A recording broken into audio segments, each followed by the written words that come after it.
جادوئی قلم۔ علی ایک سادہ اور شریف لڑکا تھا جسے پڑھنا اور لکھنا بہت پسند تھا۔ ایک دن وہ ایک پرانی کتابوں کی دکان پر گیا۔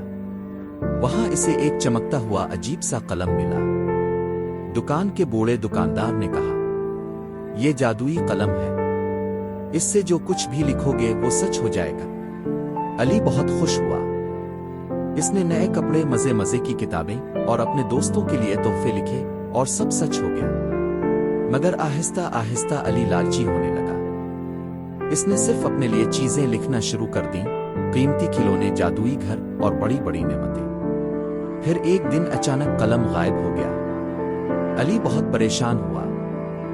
اسے احساس ہوا کہ اس نے قلم کی طاقت کو غلط استعمال کیا۔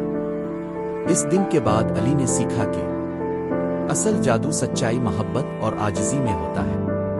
اخلاقی سبق: عقل ہمیشہ نرمی، سچائی اور دوسروں کی بھلائی کے لیے استعمال ہو۔